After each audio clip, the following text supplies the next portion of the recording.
listening to the Bolo Punch Boxing Hour on HSSP. Save us a ringside seat. I wanna rock!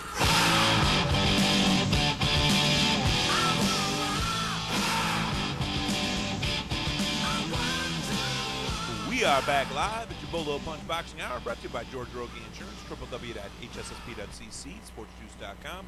We're here live at the Golden Leaf, 6 and 51 in Hobart, Indiana, the greatest cigar shop this side of anywhere.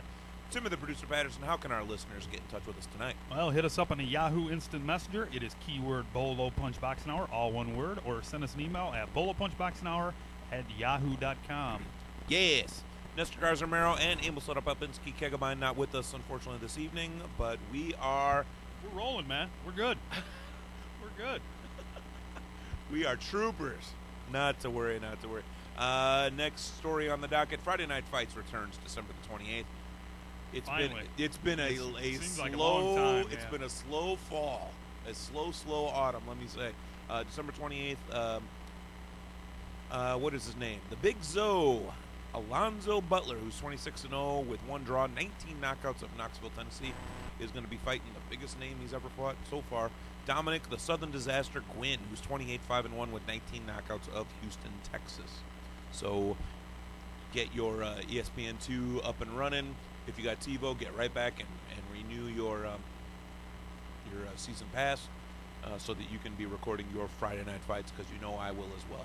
Also, our good buddy, Fast Eddie Chambers, it just got announced that his fight with Alexander Povetkin is the elimination bout that decides who gets the next shot at Vladimir Klitschko will be in Berlin. I know there was a lot of push by the Goosens actually to try and get that in the United States, but at the same time, the Povetkin people wanted it to be in Moscow, so they're calling the middle ground Berlin, Germany. Yeah, I don't know if that's exactly the middle, but geographically, I guess it might be. But it's all over there. Yeah. I don't know if the Ruskies and the Germans are buddies anymore. And that was highly, highly inappropriate for me to say it that way. But so we lost a lot of listeners right there, I'm sure. I apologize. That was just a joke. It's interesting that that's the best we could come up with as far as middle ground.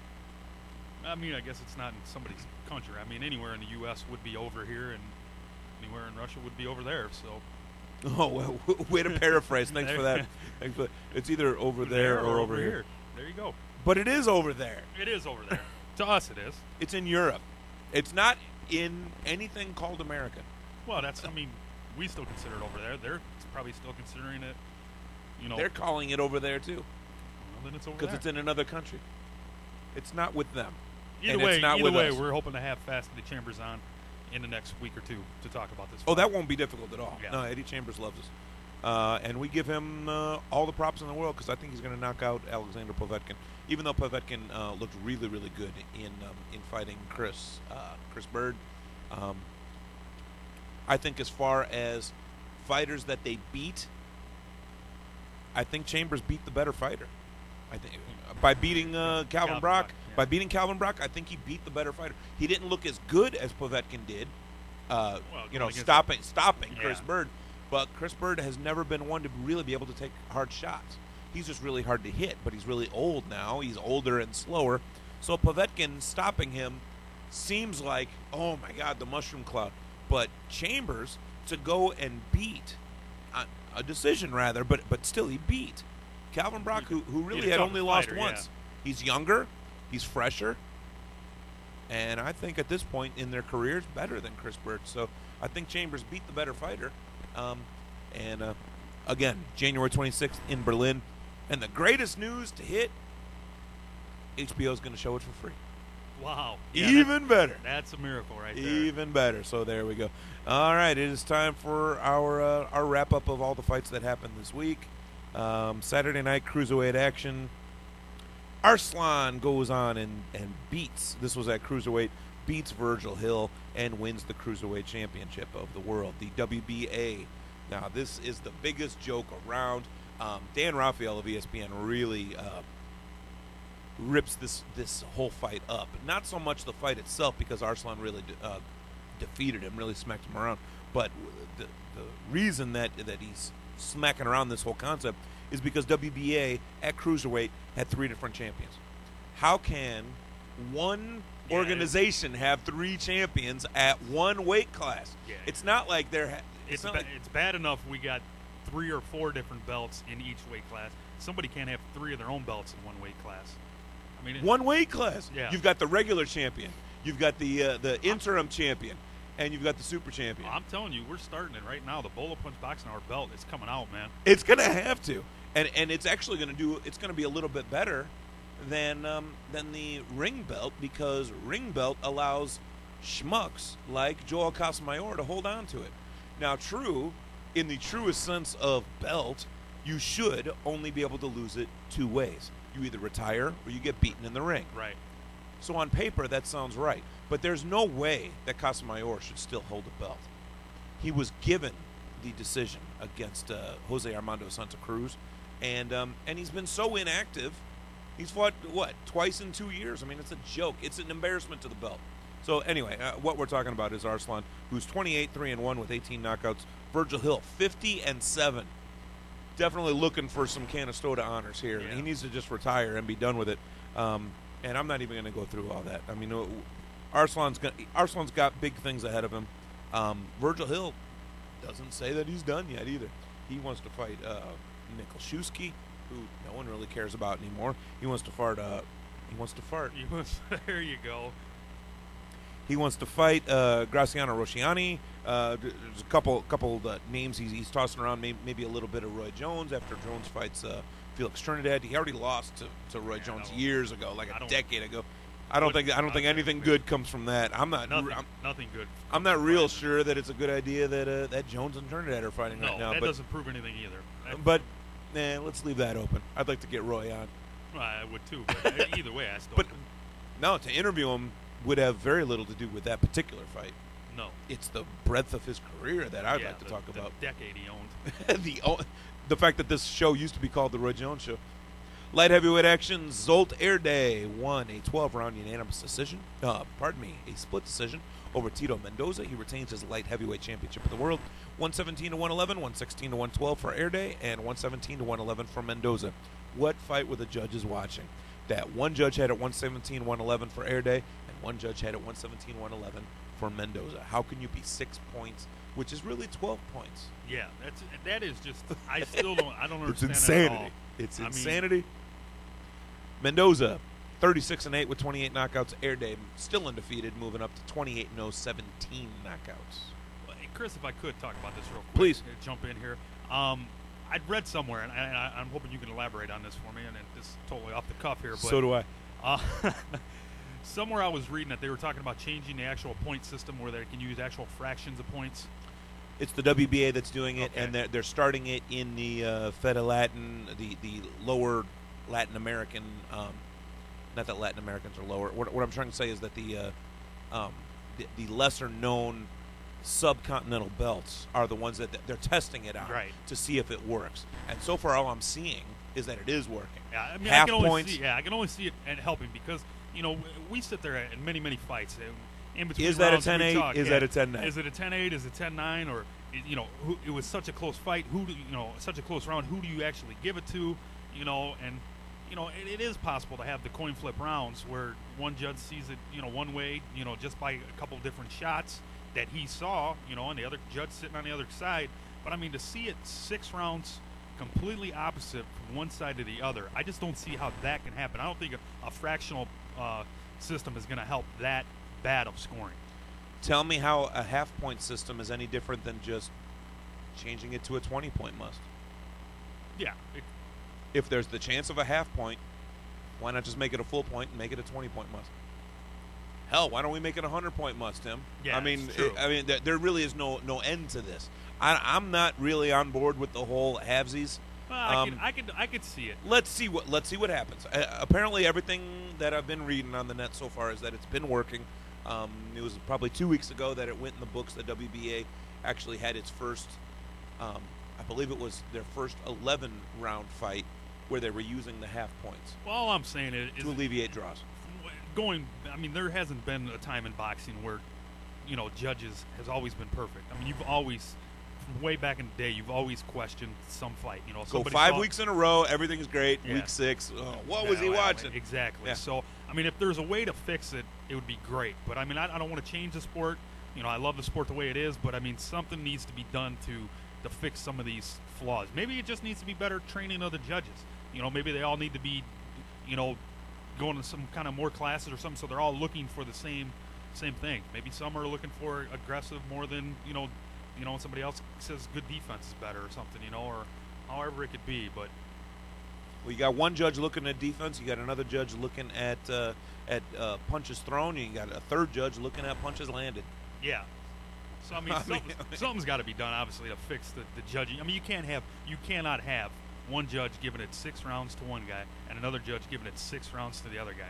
That's Not even watching the same fight. No. It gets sad and sorry when stuff like that happens. I do want to say hi to real quick. Don Molina just jumped on there. How you doing tonight, Don? What is up, Molina? Saturday night, Veracruz, Mexico. Junior featherweight action. Edgar Sosa TKO victory in the 4th round over Roberto Leyva. He retains the junior flyweight championship of the world. Sosa 30-5 with 16 knockouts. Leyva 24-7-1 with 20 knockouts. Moving on up to the east side. Friday night, Los Angeles, California. Super middleweight action. Ricardo Mayorga wins a 12th round unanimous decision. And it's actually going to go down in the books as a split decision because one of the judges had it 113 to 113. But no one said that Vargas won, which in my book calls it a unanimous decision. He beats ferocious Fernando Vargas and actually sends Vargas into retirement. Can it be said that he sent him into retirement when it really is said and done? Vargas already claimed that he was going to be retiring before the fight, so you can't really give that to Mayorga that he made him retire because he said he was going to win or lose, he was going to retire. But Mayorga 28-6-1, 22 knockouts. Vargas 26-5, 22 knockouts. You wouldn't think that someone that a fight with 11 losses between them would get as much press as this fight did, but these are two really good. I can't call either of them great, but they were both really good fighters who hated each other, who were Latino, who really found it interesting to rip on each other the entire time that they were building up this fight. Oscar has never been one to really talk a bunch of junk. Trinidad would if you really provoked him. Both these guys needed nothing more than a light wind to get them going. So I mean, the build-up in the press was huge, and I really enjoyed the hell out of watching them smack each other. I mean, Vargas actually scored a couple of he scored the first punches of the fight because it was a month before the fight. At the press conference, he scored 2 little left uppercuts in the clinch. So I mean, we've said everything that really needs to be said about this fight. Do the judges got to count those punches, though? You know what? Unfortunately, it had nothing to do with the fight. They're going to be replaying it in 2 nights. On Saturday night, 8 p.m. Eastern, which means 7 p.m. Central Time. On ESPN Classic, they'll be showing it again. So I can't wait. Oh, my gosh. And there were over 10,000 people at the Staples Center in Vegas for it. In Los Angeles, pardon me. So, oh, God, I love that stuff. Got to love it. All right, welterweight action. Kermit Cintron TKO victory in the 10th round over Jesse Feliciano. He retains his welterweight championship of the world. We already talked about this fight. Cintron still only 1 loss to Antonio Margarito, 29-1 with 27 knockouts. By the way, if he's beating you, it's because he knocked you out. 29 wins, 27 knockouts. If he beats you, it's because he knocked your butt out. Feliciano 15-6-3 with 9 knockouts. We already talked about this fight as well. Unbelievable that Feliciano took that onslaught for as long as he did, 10 rounds, and he was winning rounds during all of that. I loved watching that fight. It was a great build-up to Mayorga against Vargas because there were so many punches thrown and landed. Iron jaw for Feliciano. We gotta love someone that's willing to stand there and take as many shots and still win some rounds against a fighter as good as Kermit Cintron. Way to go, Jesse Feliciano. You did get stopped, but you raised the game just a little bit there that night. Junior middleweight action, pardon me. Roman Carmazin, knockout in the very third round. Knockout in the very third round. Knockout in the third round over Alejandro Terra Garcia. Carmazin, 36-2-1, 23 knockouts. Garcia, 25-3, 23 knockouts. Junior lightweight action on the undercard. This part was not televised, unfortunately, because I really wanted to see Jason Litzau fight again. But as it turns out, maybe didn't want to see this one because he won comfortably on the cards, but it was Jason Litzau won a 10-round unanimous decision over Edel Ruiz, 98-92 twice and 97-93 once. Litzau still only one loss to our friend Jose Hernandez out of Chicago, 23-1 with 19 knockouts. Ruiz moving down to 28, 18-5 with 17 knockouts. Welterweight action: Henry Crawford. All three judges' scorecards over Jose Bermejo, 80-72 3 times. Crawford 17-0-1 with 8 knockouts. Bermejo 10-6-2 with 7 knockouts. Moving on up, lightweight action: Fernando Angulo, 10-round unanimous decision over Damian Fuller, 99-91, 97-93, and 96-94. Angulo 20-4 with 12 knockouts. Fuller moving on down to 30-5-1. 14 knockouts. Moving down to welterweight action: Nelson Linares gets an 8th round unanimous decision over Jorge Padilla, 79-72 as well as 80-71 twice. Still undefeated is Nelson Linares, who is 15-0-1 with 8 knockouts.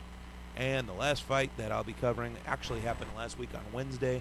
I believe I talked about it last week, but I'm not sure. Richard Hall, who I actually saw live fight 10 years ago, 7 or 8 years ago, it was more like, at the Conseco Fieldhouse. He fought Roy Jones and got smacked around for 12 rounds. Actually 11 rounds. I think they ended up stopping it. Scored a TKO victory in the 4th round over Byron Mitchell. Hall 28-7 with 26 knockouts. Mitchell moving down to 25-4-1, 18 knockouts. And that is what I've got for this segment. Well, before we go to break, let's talk about this just real quick because I don't think it's going to take very long. But I'm cool with the projections that they're talking about for the Mayweather Jr. versus Hatton fight, oh yeah, it's going to put Mayweather at the all-time single-year pay-per-view king for 1 year. For 1 year. Yeah. Does it mean anything? I think they kind of just pulled that out because he had 2 super fights this year. And he fought on Cinco de Mayo, and that was against Oscar. Right. And he was not going to get those numbers without Oscar. Right. Now he's fighting Ricky Hatton, who actually has a good shot at beating him. I don't think he will, but he has a good shot at beating him. I think Mayweather is relying a little too much on his opposition to be getting these numbers. Is he going to be generating these numbers on his own? That's the big question. I mean, I'm not going to sit here and say he wouldn't, but if he was fighting guys that you knew he was going to beat right away, no, he ain't going to get I don't think so. No. It's because he's rubbing up against fighters that do stand a slight chance. I think Oscar could have beaten him. In fact, on the right day, I could actually be swayed to say that Oscar did beat him. Judges didn't see it that way. Does it mean anything, to answer your question? Does it mean anything that they're giving him this title? I've never heard this title announced before. Okay. So they're kind of coming up with something. Do you think Hatton, because it's probably going to be a closer fight, is going to out-top the pay-per-view of De La Hoya? Absolutely not. You don't think so? No. De La Hoya is his own entity. Did someone ask that on the instant message? No, I'm just curious. No, most definitely not. No. If De La Hoya did it, it's because it's the absolute top way to have done it. No, Ricky Hatton, God, we love you, man. We love you. There's just no way in the world that he can top. He is pulling from a complete different side of the pond. Fine. It's not going to happen. You're not going to find bigger numbers than Oscar. I will pull the plug on the show completely if Hatton Mayweather pulls bigger numbers after it's all said and done than Oscar against Floyd on Cinco de Mayo. No. I think it's going to be great. I think it's going to be a hell of a fight. I think it's going to be really competitive for Floyd. I think he's going to have to deal with something that he might not be used to because he's not going in there against a great boxer. He's going in there against a great brawler. And I'm not talking about a little guy like Arturo Gatti. I'm talking about a slightly larger man who can really crowd you and fight you, make you go out of your game plan. I think Hatton's got as good a shot as several other fighters that have also lost to Floyd. Floyd's going to beat him, hands down. Well, Pete Perry agrees with you. There's no way that this pay-per-view is going to top the... No, I said that because I believe it. I didn't say it because I thought it would be popular. I think people would like to think that Hatton Mayweather will beat Hatton De La Hoya as far as pay-per-view numbers. It simply isn't the case. It's not going to happen. There's no way in hell. If you disagree, how can they get in touch with us? Hit us up on the Yahoo Instant Messenger. It is keyword Bolo Punch Boxing Hour, all one word, or send us an email at bolopunchboxinghour@yahoo.com. With that, let's take our second break of the night. We will be right back with upcoming fights, and then, of course, our fighter you should know. Right here from Golden Leaf in Hobart, Indiana, 6 and 51. www.hssp.ccsportsjuice.com.